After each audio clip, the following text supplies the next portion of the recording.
oregano optional, capsicum, coriander leaves, chili flakes, garlic, carrot, மைதா, curry leaves.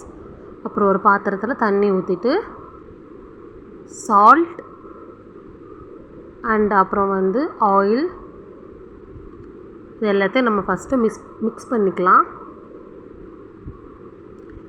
Mix பண்ணதுக்கப்புறம் pasta add பண்ணிக்கலாம். இது கொஞ்சம் கொதிக்கட்டும். மில்க்கும் 2 கியூப்ஸ் பட்டர் எடுத்துருக்கிறேன். ஸ்டவ் ஆன் பண்ணிவிட்டு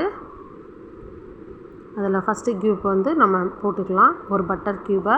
இது சால்டட் பட்டர். ஸோ ஆட் பண்ணி கொஞ்சம் மெல்ட் ஆகட்டும்.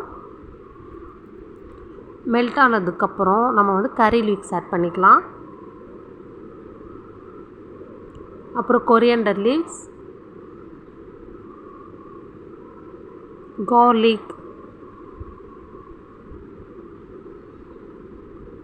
அப்புறம் கேரட். உங்கள்கிட்ட என்ன வெஜிடபிள்ஸ் இருக்கோ கேரட் இந்த மாதிரி ஆட் பண்ணிக்கலாம். எனக்கு கேரட் ரொம்ப பிடிக்கும், ஸோ நான் ஆட் பண்ணிக்கிட்டேன். அப்புறம் கேப்சிகம் நல்ல ஒரு ஃப்ளேவர், நல்ல ஒரு ஆரமாக கொடுக்கும் ஒயிட் சாஸ் பாஸ்தாவுக்கு. ஸோ ஈவனாக நம்ம மிக்ஸ் பண்ணிக்கலாம். இது சால்ட்டடு பட்டருங்கிறனால நான் சால்ட்டு சேர்க்கல, உங்களுக்கு தேவையான சேர்த்துக்கோங்க. ஸ்டவ் ஆஃப் பண்ணிக்கலாம்.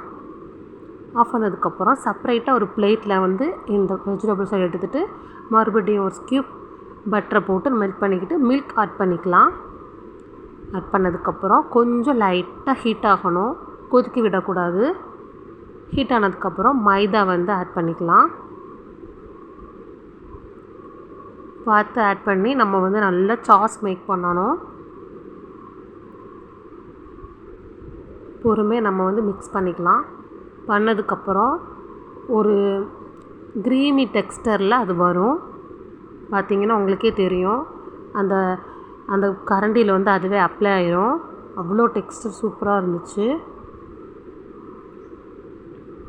அப்புறம் சில்லி ஃப்ளேக்ஸ் ஆட் பண்ணிக்கலாம். சில்லி ஃப்ளேக்ஸ்க்கு அப்புறம் நம்ம ஸ்பைசினஸ் அதிகமாக சாப்பிடுவேன், ஸோ அதனால் கொஞ்சம் பெப்பர். அப்புறம் ஓரிகானோ ஆப்ஷனல் தான், என்கிட்ட இருந்துச்சு, ஸோ நான் ஆட் பண்ணிக்கிட்டேன். இல்லைன்னா கூட பிரச்சனை கிடையாது. ஆட் பண்ணதுக்கப்புறம் ஈவனாக நம்ம மிக்ஸ் பண்ணிக்கலாம்.